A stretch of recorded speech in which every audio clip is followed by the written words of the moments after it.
My uncle laughed in my face, announcing to the entire engagement party that I was still a pathetic pizza delivery girl at 29. I just smiled, knowing my net worth eclipsed everyone's combined. Then the groom walked in, recognized me, and the color drained from his face. Before we continue today's story, we have an urgent announcement to make. Due to technical issues, we are pivoting towards another channel. Please subscribe to our new channel, Inherited Revenge. You can find the link in the video description, the pinned comment, and the collaboration tag on this video. Make sure to switch over now so you don't miss out. Thank you for your support. Now back to the story.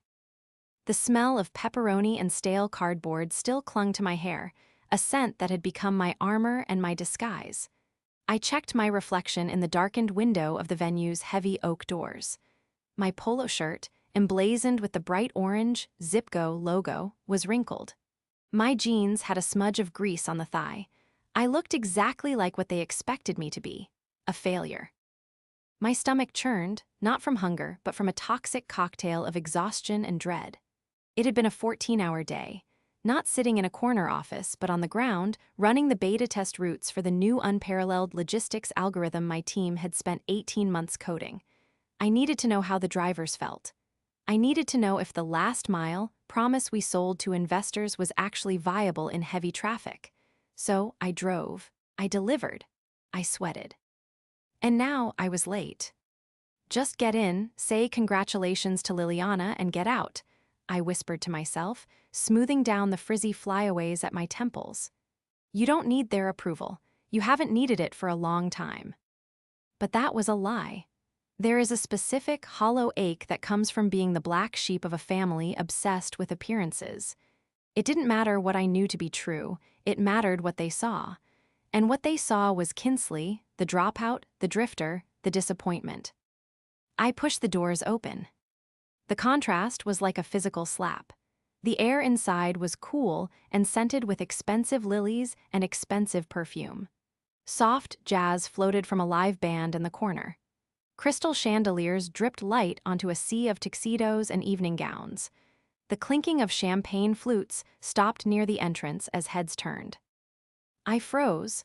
I had meant to slip in through the side, maybe find a bathroom to change into the dress I had crumpled in my backpack. But the side entrance had been locked, and in my fatigue, I just walked through the front. Well, well, well, a booming voice sliced through the jazz. I closed my eyes for a second, bracing myself. Uncle Richard. He was holding court near the center of the room, a glass of scotch in one hand, his other arm draped expansively over the back of a velvet sofa. He turned, his face flushing with that familiar mix of performative amusement and genuine disdain. Look who finally decided to show up, Richard shouted, making sure the people in the back could hear. He gestured at me with his glass, sloshing amber liquid over the rim. And she's in uniform. Ladies and gentlemen, I think our dinner has arrived. A ripple of laughter moved through the room. It wasn't warm, it was sharp, jagged. I forced my chin up and stepped fully into the light. Hello, Uncle Richard. Happy engagement to Liliana. He didn't let it go. He never let it go. He walked toward me, his expensive Italian loafers clicking on the marble floor. He looked me up and down, sneering at the grease stain on my jeans. Kinsley, honestly, he said, lowering his voice to a stage whisper that was somehow louder than his shout. This is a black tie event for your cousin. Liliana is marrying into the Stratton family. Do you understand what that means? And you walk in here smelling like garlic and failure. I was working, Richard, I said quietly, keeping my voice steady. I didn't have time to change. Working, he scoffed, turning back to the crowd, grinning. She calls it working.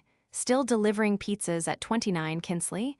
I told your father, God rest his soul, that letting you drop out of business school was a mistake. But no, you had a vision. Is this the vision? 30-minute delivery or it's free. My cousin Anthony, Richard's son, stepped up beside his father. He was wearing a suit that cost more than my first car, swirling a martini. Come on, Dad, Anthony smirked, looking at me with pity. Someone has to serve the food. Maybe Kinsley can help the catering staff. they seem a bit overwhelmed. The humiliation burned hot in my chest, radiating up my neck. It wasn't just the words, it was the history behind them. It was 10 years of being told I wasn't enough. It was the way they looked at me, like I was a stain on their perfect pedigree. "I'm just here to wish Liliana well," I said, my voice tight. "I'll stay in the back." "You do that," Richard said, his smile vanishing, replaced by a cold, hard stare. "Stay in the back, stay out of the photos. Roman, Liliana's fiancé, is a very important man. He works in venture capital. He deals with winners, Kinsley. He doesn't need to see this." He flicked his hand at my Zipgo shirt. "Try not to embarrass us more than you already have." He turned his back on me, dismissing me like a servant. The circle of relatives closed around him again, their laughter resuming, lighter now, relieved that the awkwardness was contained. I stood there for a moment, gripping the strap of my backpack until my knuckles turned white. I could feel the weight of the phone in my pocket. If I pulled it out, I could show them. I could show them the bank balance. I could show them the Forbes article that was scheduled to drop next week with my face on the cover. The betrayal was worse than the insults. It was the absolute certainty that they enjoyed seeing me fall. I retreated to the shadows of the ballroom, finding a spot near a decorative pillar wrapped in ivy. From here, I was invisible, just another piece of the background, like the servers gliding by with trays of escargot. My heart was still hammering against my ribs, a frantic rhythm that refused to slow down. It wasn't fear. I dealt with hostile board members and aggressive takeover attempts for breakfast. It was the regression. Being back in this room with these people stripped away the CEO, the innovator, the woman who had built an empire from a basement apartment. It turned me back into Kinsley, the orphan niece, the charity case. I watched Liliana across the room. She looked stunning, I had to admit. Her dress was a custom silk creation, shimmering under the lights. She was laughing, her head thrown back, holding court with a group of bridesmaids who all looked like carbon copies of her. "I can't believe she actually wore that," I heard a voice drift over. It was Anthony again. He hadn't seen me in the shadows. He was talking to a stunning woman in a red dress, one of Liliana's friends. "Who?" the woman asked, sipping her wine. "My cousin, the pizza girl," Anthony chuckled, shaking his head. "It's tragic, really. Dad offered to get her a job at his firm in the mailroom years ago just to get her off the streets. She refused, said she wanted to build something of her own. Can you imagine the arrogance? And now look at her, delivering fast food while Liliana is marrying a Stratton." "That's so sad," the woman cooed, though she sounded bored. "Is she, slow?" "Just stubborn," Anthony said, taking a bite of a canapé. "And jealous. That's why she came looking like that. She wants to ruin Liliana's night. It's a cry for attention." I bit the inside of my cheek so hard I tasted copper. Jealous. I reached into my pocket and pulled out my phone. The screen lit up, a beacon of my reality in this fog of their delusions. I opened the Zipgo admin app. Active drivers, 14,502. Daily revenue, $2.4 million. Pending acquisition offers, 3. I stared at the numbers. They were clean. They were undeniable. They were the result of 5 years of not sleeping, of eating instant noodles, of coding until my eyes bled, of driving routes myself to understand the user experience. "They have no idea," I whispered. "No idea about what?" I jumped. Liliana was standing there. She had broken away from her admirers and had spotted me lurking. Her smile was tight, her eyes scanning my outfit with undisguised disgust. "Liliana," I said, sliding the phone back into my pocket. "You look beautiful. Congratulations." "Kinsley," she sighed, shaking her head. "Dad told me you were here dressed like a vagrant. I didn't want to believe him. Why would you do this to me?" "I didn't do it to you, Lily. I was working. I came straight here because I didn't want to miss the toasts. I thought family mattered more than a dress code." "Don't give me that moral high ground garbage," she snapped, her voice dropping to a hiss. "You did this to embarrass us. Roman is going to be here any second. He's flying in from a meeting in Silicon Valley. He's bringing his partners. Do you know who these people are? They control the market. And I have a cousin standing here who looks like she just crawled out of a dumpster. I can leave, I said, my patience fraying. If my presence is that offensive, I'll go. No, she said sharply. If you leave now, it looks like a scene. Just go to the bathroom, wash your face, maybe put your hair up, and for God's sake, stay away from Roman. He's brilliant, Kinsley. He doesn't have time for people who can't get their lives together. He's intense. He destroys weak companies for a living. She looked at me with a triumphant smirk. Actually, maybe you should talk to him. Maybe he can give you a tip on how to get a manager position at the pizza place. She turned and floated away, back to the light, back to the applause. I leaned back against the pillar, the stone co. All against my burning skin. They were so confident. They were so secure in their little hierarchy where Richard was the king, Anthony was the prince, Liliana was the princess, and I was the peasant. But they had forgotten one crucial thing. The world outside this ballroom didn't run on their rules anymore. It ran on data. It ran on speed. It ran on the very systems I had built. I looked at the grand entrance. Roman was coming. The brilliant VC, the man who destroys weak companies. A strange, cold calm settled over me. I knew the name Stratton. I knew the firm. In fact, I knew them very well. They see a driver, I thought, watching Richard laugh at another joke at my expense. But they don't realize I own the road. To understand why I stood there and took it, you have to understand the debt. Not a financial one, God knows I didn't owe them a cent, but an emotional one I had foolishly assigned to myself. My parents died when I was 19. A car accident. Instant, brutal, and final. I was a sophomore in college studying business. I was left with a house I couldn't afford, a mountain of grief, and a younger brother, Leo, who needed stability. I went to Uncle Richard. He was my father's older brother. He was the successful one, the real estate mogul of the county. I sat in his mahogany-paneled office, clutching a folder of my parents' funeral expenses and my tuition bills, and I asked for help. Not a handout. A loan. I remember the way he looked at me then. It was the same look he gave me tonight. Kinsley, he had said, steepling his fingers. Your father was a dreamer. He never understood the value of hard currency. If I give you money, you'll just squander it. You need to learn resilience. You need to struggle. It builds character. He refused to give me a dime. He didn't even offer to pay for the flowers at the funeral. So I dropped out. I sold the house. I moved Leo and me into a studio apartment that smelled like mildew. I took a job dispatching for a local courier service during the day and driving for a food delivery app at night. That was where it started. Dispatching was chaos. Drivers were inefficient. Routes were overlapped. Food arrived cold. Packages arrived late. I saw the patterns. I saw the math in the mess. I started coding on a refurbished laptop I bought from a pawn shop. I built Zipgo not because I wanted to be rich, but because I needed to optimize my own time to make enough money to buy Leo braces. For 5 years, I was a ghost. I missed weddings. I missed Christmases. I missed Liliana's graduation. They thought I was flaking. They thought I was lazy. In reality, I was building the back-end infrastructure for what would become the largest logistics network in the hemisphere. I sacrificed my reputation in this family to build a future they couldn't touch.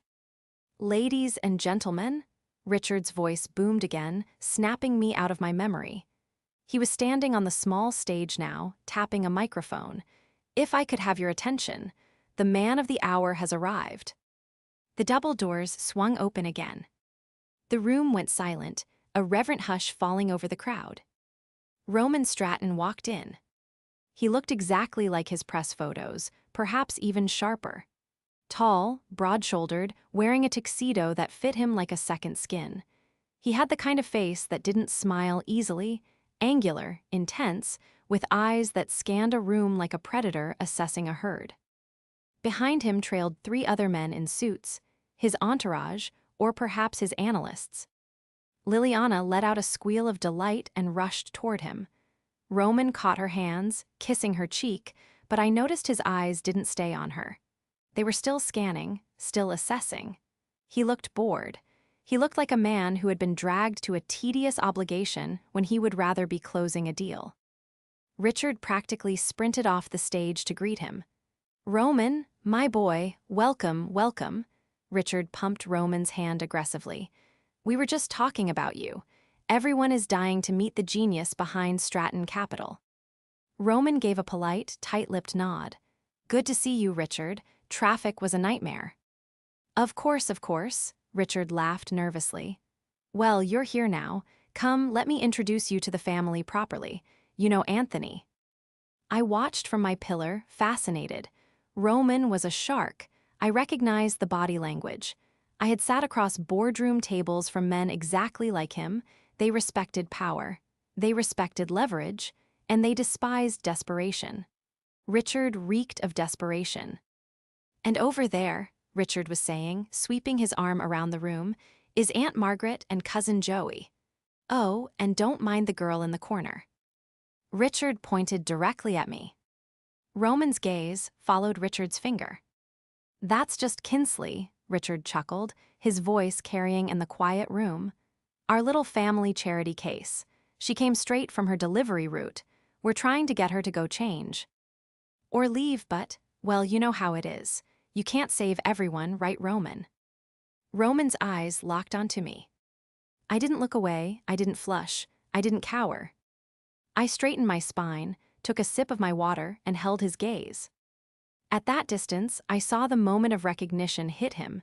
It was subtle at first, a narrowing of the eyes, a slight tilt of the head. He looked at the orange logo on my shirt. Zipco. Then he looked back at my face. He stopped walking. Liliana was tugging on his arm, trying to pull him toward the bar. "Roman, honey, come on, I want you to try the signature cocktail." Roman didn't move. He shook Liliana's hand off his arm, not roughly, but distractedly. He went pale. It was a distinctive drain of color, the kind you see when a man realizes he has made a massive miscalculation, or when he realizes he is standing in the presence of something far dangerous than he anticipated. "Roman," Richard asked, his smile faltering, "is everything all right?" Roman ignored him. He reached into his tuxedo pocket and pulled out his phone. His thumbs moved in a blur. The room went silent. Everyone was watching him. Richard looked confused. Liliana looked annoyed. Anthony looked bored. I just watched. I knew exactly what he was typing. He was typing my name. Or maybe he was checking the cap table of the company he had been trying to acquire for 6 months. Roman looked at his phone screen. Then he looked at me, then back at the screen. His mouth opened slightly, then closed. He took a step toward me. "Roman, seriously," Richard laughed nervously, stepping in his path. "Don't waste your time. She's just the pizza girl. She's—" "Quiet," Roman snapped. It wasn't a shout, but it cracked through the room like a whip. Richard froze, his mouth hanging open. Roman pushed past him. He walked past Liliana. He walked past Anthony. He crossed the dance floor, his eyes never leaving mine. The crowd parted for him, confusion rippling through the guests like a wave. He stopped 3 feet in front of me. He looked at the grease stain on my jeans. He looked at the tired circles under my eyes. Then he looked at the logo on my chest. "Kinsley," he asked. His voice was hoarse. "Hello, Roman," I said calmly. "I believe you've been sending me emails. Sorry I haven't replied. I've been busy." I gestured to my delivery uniform. Roman swallowed hard. You are the CEO? You are K.R. Vance." "I am," I said. The silence in the room was absolute. You could have heard a pin drop. I have been trying to get a meeting with you for a year," Roman stammered, his composure cracking. "Your algorithm, the Q3 projections, it's a unicorn, you're a unicorn." "I'm a pizza girl, Roman," I said, my voice projecting clearly to where Richard stood frozen. "Just ask my uncle." The silence that followed my declaration wasn't empty. It was heavy, suffocating, and absolutely delicious. It hung in the air like smoke, choking the laughter that had filled the room only moments before. Uncle Richard was the first to try and break it. He let out a laugh, a sharp, barking sound that cracked under the pressure of the room's quiet. "Oh, that's rich," Richard sputtered, looking around at the guests with wide, pleading eyes. That is a good one, Kinsley. A CEO. Did you hear that, Anthony? She's playing pretend. She's probably drunk." "I apologize, Roman. The girl has always had a flair for the dramatic, a bit of a pathological need for attention." "Show me," Roman said. He didn't look at Richard. He didn't look at Liliana, who was gripping his arm so hard her knuckles were white. He was looking at me. I pulled my phone out again. I didn't open the bank app this time. I opened the developer interface for Zipgo, the side of the app only 3 people in the world had access to. I navigated to the real-time logistics map, a mesmerizing web of thousands of moving dots representing active deliveries across the tri-state area, superimposed over a live revenue stream ticker. I turned the screen toward Roman. He stepped closer, his eyes darting across the data. He recognized the interface. He recognized the proprietary heat mapping technology that his own analysts had been writing white papers about for months. He saw the live feed of the server load. "The latency," Roman murmured, almost to himself.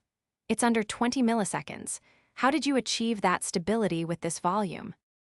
"Distributed mesh networking," I answered, my voice steady, slipping effortlessly into the language I spoke best. "We don't route through a central hub anymore. Every driver's device acts as a node. The algorithm predicts the traffic patterns before they form. We're not reacting to the road, Roman. We're solving it." Roman looked up from the screen, his expression transforming from shock to a kind of professional reverence. It was the look of a man seeing fire for the first time. "You're KR Vance," he said, saying T. He named like it was a holy relic. Kinsley Rose Vance. I assumed KR was a man. I assumed he was a 50-year-old logistics veteran from FedEx or UPS. "Most people do," I said dryly. "It helps with negotiations. Men don't like to be disrupted by a girl in a pizza shirt." "This is insane," Richard shouted, physically stepping between us now, his face a mottled purple. "Roman, stop indulging her. It's a trick. She's probably hacked something. Kinsley, put that phone away before I have security throw you out for fraud." Roman turned to Richard slowly. The look on his face was terrifying. It wasn't the polite annoyance he had shown earlier. It was the cold, dead stare of a man who realized someone had been trying to sell him a counterfeit watch. "Richard," Roman said, his voice dangerously low, "do you know what the valuation of Zipgo was at the close of markets yesterday?" Richard blinked, his mouth opening and closing like a fish. The pizza app, I don't know, Roman, 50,000, who cares?" 1.2 billion, Roman said. The gasp that went through the room was audible. Someone dropped a glass, the shatter was deafening. "Billion," Roman repeated, emphasizing the B. "With a B. And your niece owns 51% of the controlling stock." Richard looked at me. For the first time in my life, I didn't see contempt in his eyes. I saw fear, pure, unadulterated terror. It was the look of a man realizing the ant he had been stepping on was actually a sleeping lion. "I need to speak with you," Roman said to me, ignoring his future father-in-law completely. "Privately, there are implications, structural things regarding the merger I've been discussing with Richard." I raised an eyebrow. "Merger?" "We can use the library," Roman said, gesturing toward the heavy double doors at the far end of the ballroom. "Roman, wait," Liliana cried out, her voice shrill. "We haven't even cut the cake. You can't just walk off with her." 5 minutes, Lily," Roman said, not looking back. He ushered me toward the doors. As we walked, the crowd parted for me. People who had sneered at my grease-stained jeans 10 minutes ago now looked at me with hungry, calculating eyes. I saw a woman nudge her husband and point. I saw Anthony staring into his empty martini glass, looking like he might be sick. We entered the library, and the heavy doors clicked shut, muting the jazz and the murmurs. The room was lined with books Richard had never read. Roman turned to me, his demeanor shifting instantly from social to business.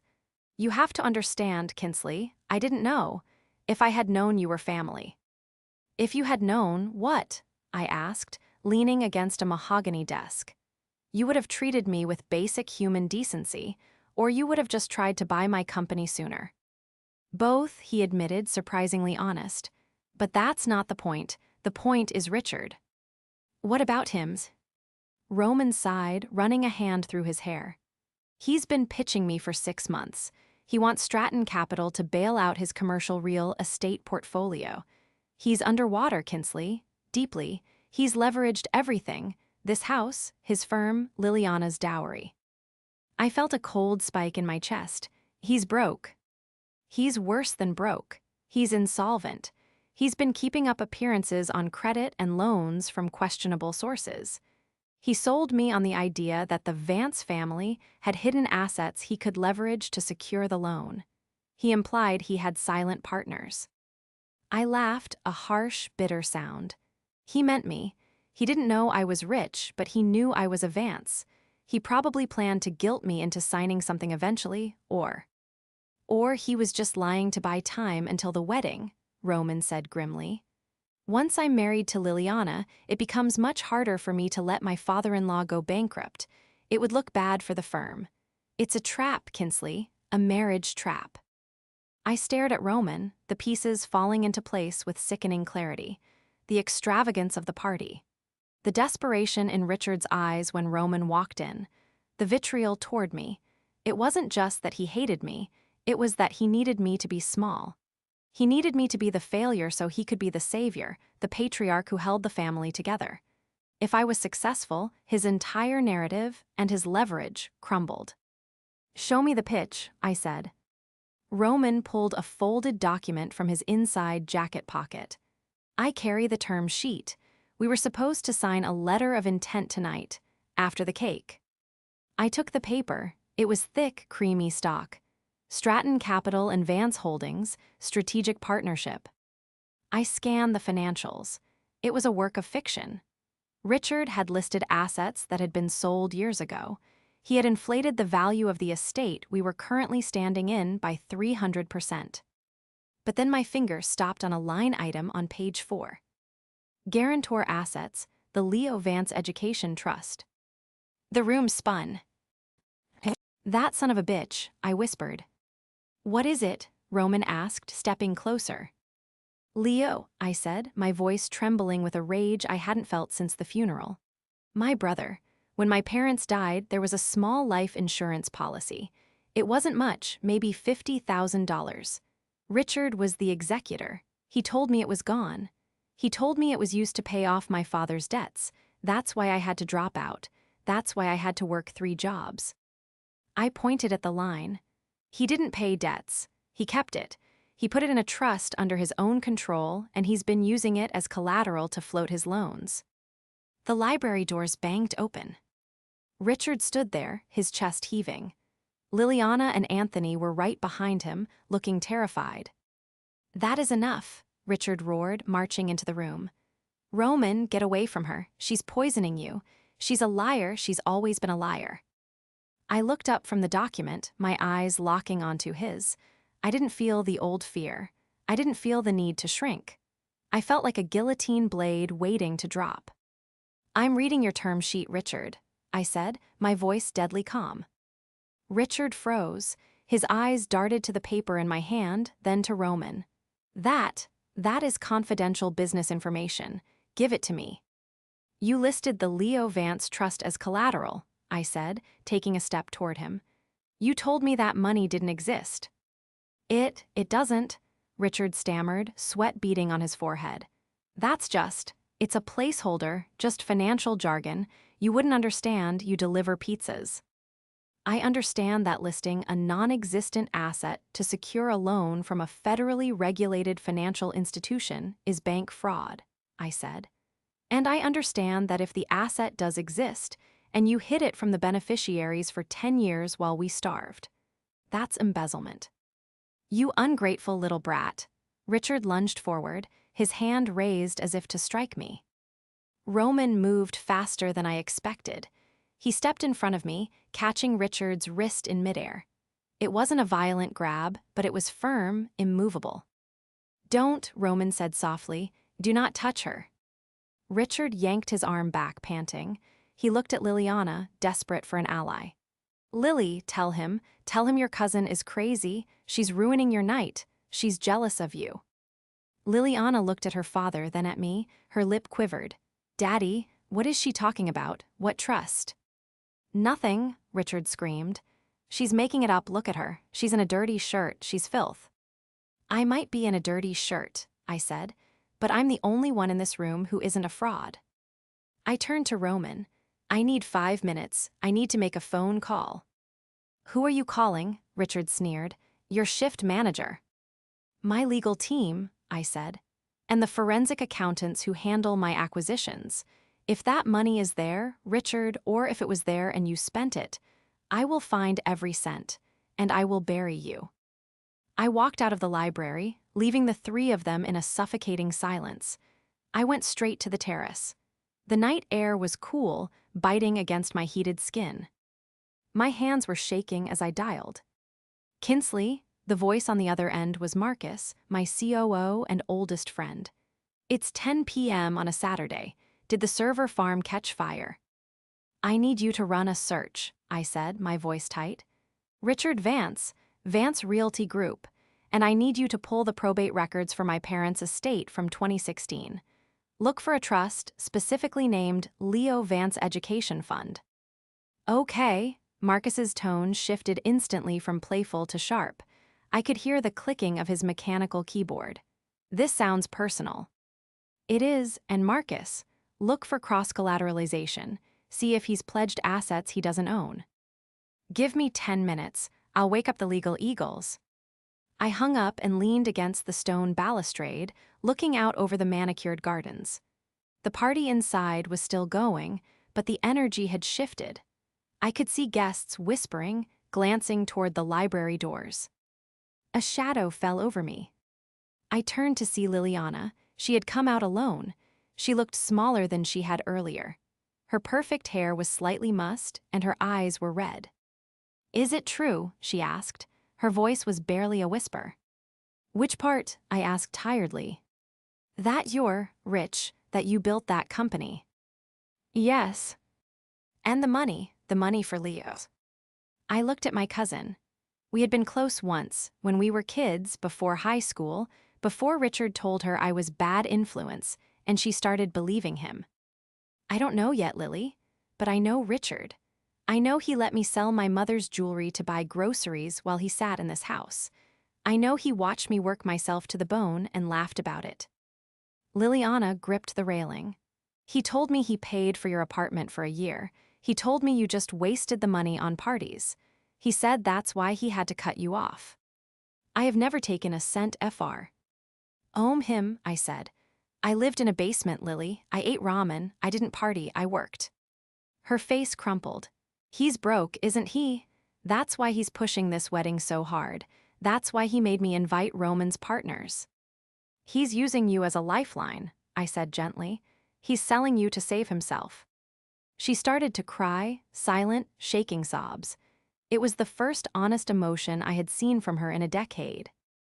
My phone buzzed. It was an email from Marcus. Subject, found it.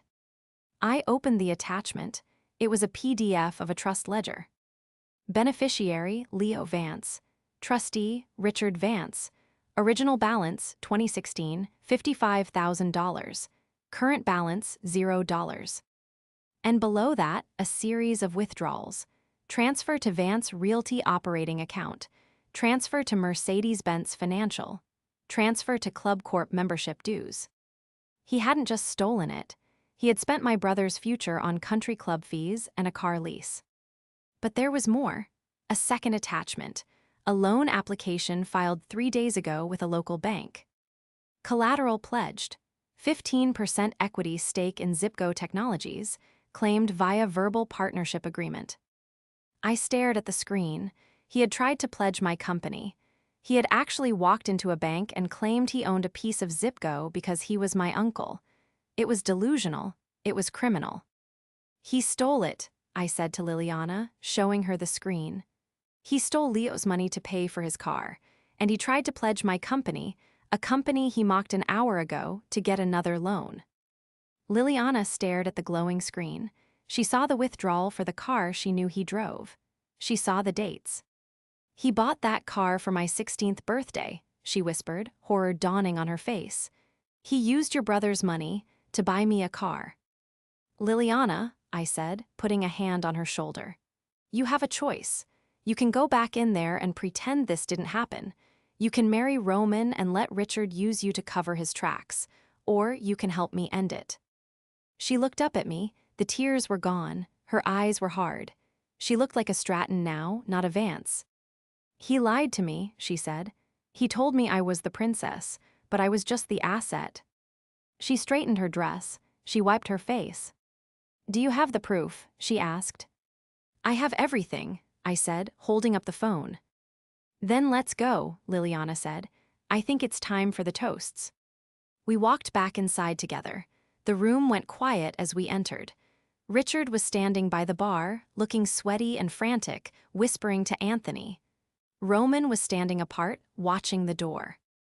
When he saw Liliana walking next to me, the pizza girl and the princess, side by side, Roman's expression softened. He saw the alignment.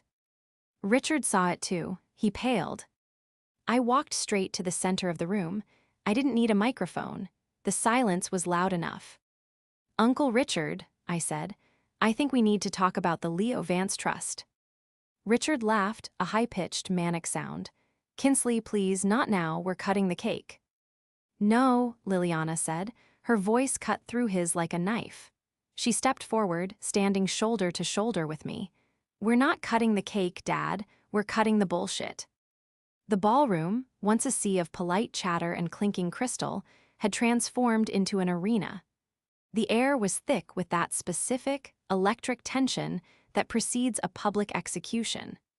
I stood in the center of the parquet floor, Liliana at my shoulder, facing down the man who had loomed over my life like a dark storm cloud for a decade. Liliana, don't be ridiculous, Richard said, his voice straining for a jovial tone but cracking into a desperate falsetto. He looked at the guests, his friends, his creditors, his social ladder. My daughter is, she's emotional, it's the wedding jitters. And Kinsley? Well, Kinsley has clearly had a psychotic break. Too much pepperoni fumes, perhaps.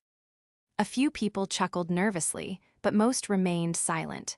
They were looking at Liliana.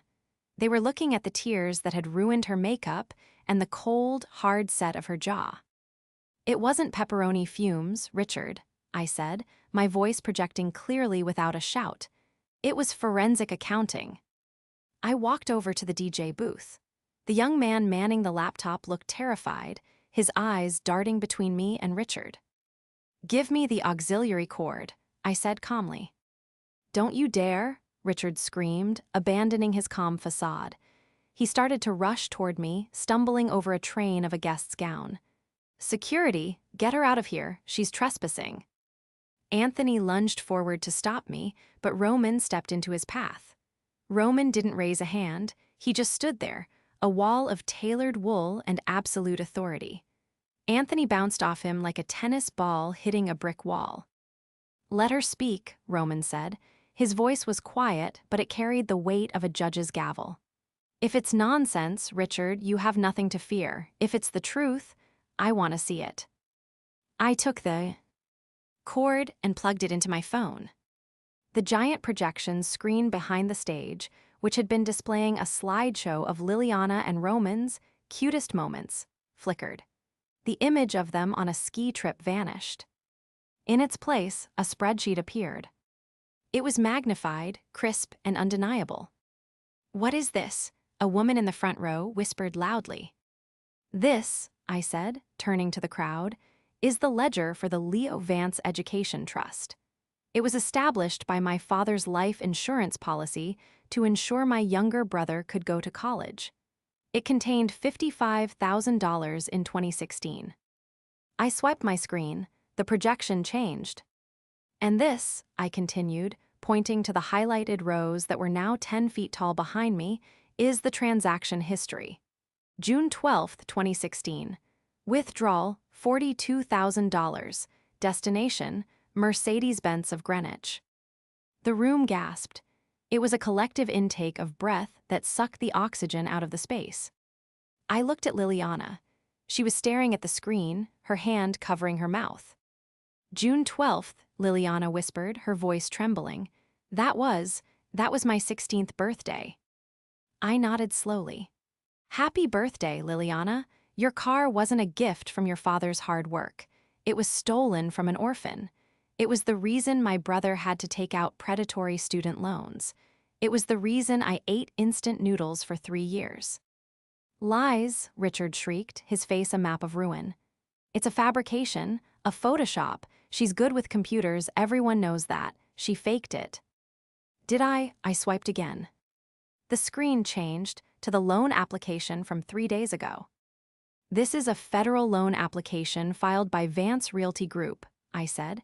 Asset pledged as collateral, 15% equity stake in Zipco Technologies. Owner listed, Richard Vance. I turned to Richard. He was shaking now, physically vibrating with terror. You told the bank you owned part of my company, I said, stepping closer to him. You told them we had a verbal partnership. You tried to leverage a billion-dollar company that you have spent 5 years mocking. I looked at the crowd. Let me be clear, I announced. Richard Vance does not own a single share of Zipco. He is not a board member. He is not an advisor. He is a man who refused to loan me $500 for my mother's funeral expenses because he said I needed to learn resilience. The murmurs in the room exploded into open conversation. The social facade had shattered. The guests, wealthy, powerful people who understood money and ownership better than anyone, were looking at Richard with absolute disgust. In their world, being broke was a sin, but fraud was a heresy. Roman, Richard pleaded, grabbing the sleeve of Roman's tuxedo. You know how business works, it's just creative accounting. We can fix this, I can explain. Roman looked down at Richard's hand on his sleeve as if it were a cockroach. He carefully peeled Richard's fingers off. I do know how business works, Richard, Roman said coldly, and I know that due diligence is a bitch. Roman turned to the crowd. For the record, he said, his voice carrying to the back of the room, Stratton Capital is officially withdrawing our letter of intent to acquire Vance Realty. We do not do business with embezzlers. No, Anthony shouted, his arrogance dissolving into panic. You can't do that. The deal is practically signed. If you walk away, the banks will call the loans on Monday. We'll lose everything. Then you better start packing, I said. Richard looked around the room, searching for a friendly face, a lifeline, anyone who would stand by him. He looked at his golf buddies, his drinking companions, the people he had spent a lifetime trying to impress. They all looked away. They checked their phones. They examined their fingernails. They began to drift toward the exits. Liliana, Richard rasped, turning to his daughter. Lily, please, tell them I'm a good father. I did it for you. I bought the car for you. Liliana stepped forward. She wiped the tears from her cheeks. She looked at the man she had idolized, the man who had taught her that worth was determined by the label on your dress. Slowly, deliberately, she reached up to her neck. She unclasped the diamond necklace she was wearing, a family heirloom Richard had given her that morning.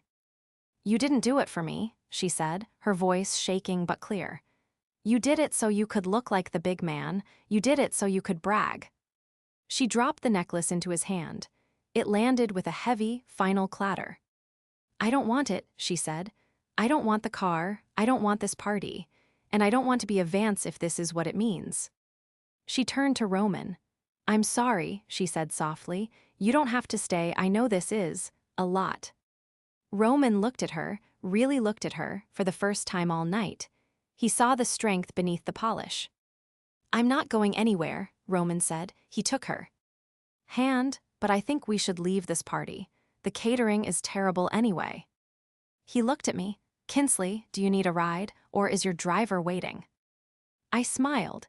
It was the first genuine smile I had smiled in that building in 10 years.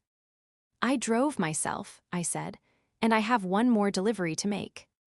I walked up to Richard, who was standing alone in the center of the dance floor, clutching the necklace, surrounded by the ruins of his reputation.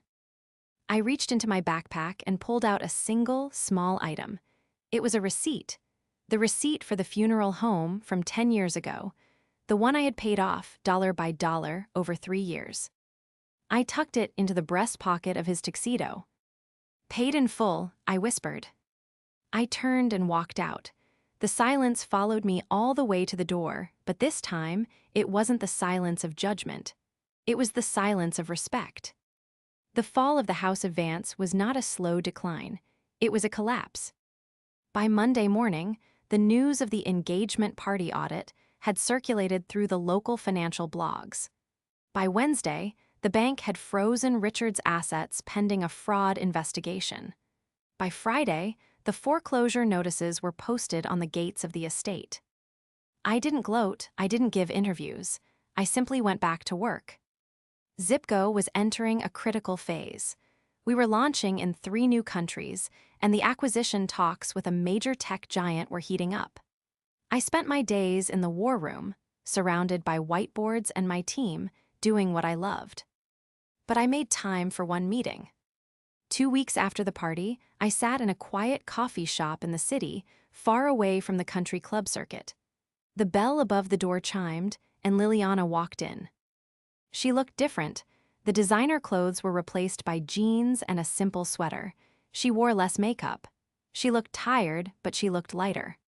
"Hey," she said, sliding into the booth opposite me. She placed a key on the table. "What's this?" I asked. "The key to the Mercedes," she said. "I sold it.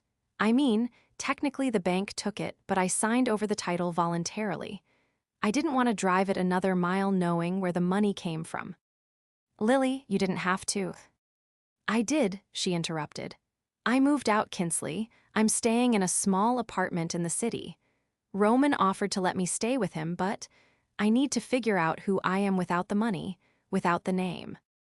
She took a sip of her coffee, her hands wrapping around the warm mug. He's in bad shape," she said quietly. "Anthony is blaming everyone but himself, but Dad, he's just broken. He asks about you." "I bet he does," I said dryly. "Does he want a loan?" "No," Liliana smiled weakly. "He asks if you're really a billionaire. He still can't process it. It breaks his brain." I reached into my bag and pulled out a check. I slid it across the table to her. She looked at it. It was made out to the Leo Vance Education Trust. The amount was $55,000 plus 10 years of compound interest. "I don't understand," she said, looking up at me. "Why are you giving this to me?" "Leo finished college last year," I said. "He's a structural engineer now. He's doing fine. I paid for his school." "Then what is this?" "This is your restart," I said. "You were a victim of his financial abuse too, Lily. He raised you to be helpless so you'd always need him. This is the money he stole, returned to the universe. Use it, go to school, start a business, or just pay your rent while you figure it out, but do it on your own terms." Tears welled in her eyes again, but they didn't fall. She took a deep breath and nodded. "I'm going to nursing school," she said. "I applied yesterday. I want to do something real, something where I help people." "You'll be great at it," I said. "And Kinsley," she added, her voice stronger. "Thank you for blowing it all up. I think you saved me." I smiled. "Just don't ask me to deliver pizza to your dorm." 6 months later, I stood in the driveway of the Vance estate. The "For Sale" sign had been removed. The grass was a little overgrown, and the windows were dark. It looked smaller than I remembered. Without the noise of the parties and the pretension of the people who lived there, it was just a house. A pile of bricks and mortar. A black sedan pulled up the long driveway. Roman stepped out. "You bought it," he stated, walking up to stand beside me. "I bought the debt," I corrected. "The bank was happy to offload the mortgage for pennies on the dollar. It turns out, toxic assets are cheap."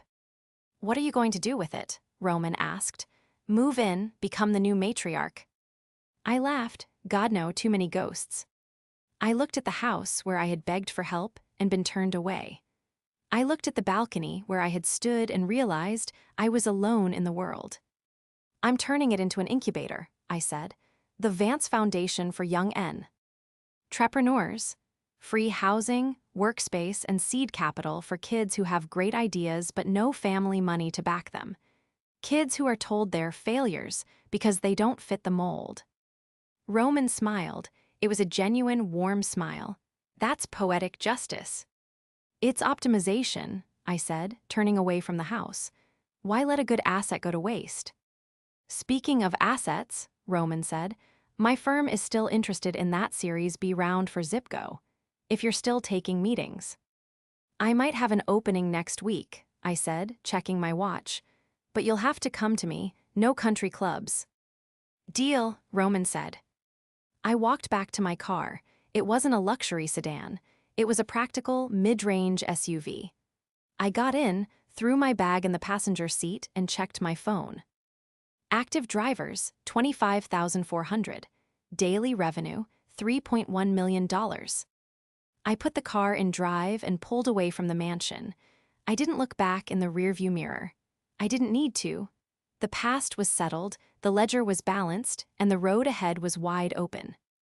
I had a delivery to make, not of pizza, but of promise. And for the first time in my life, I wasn't running away from anything. I was just driving.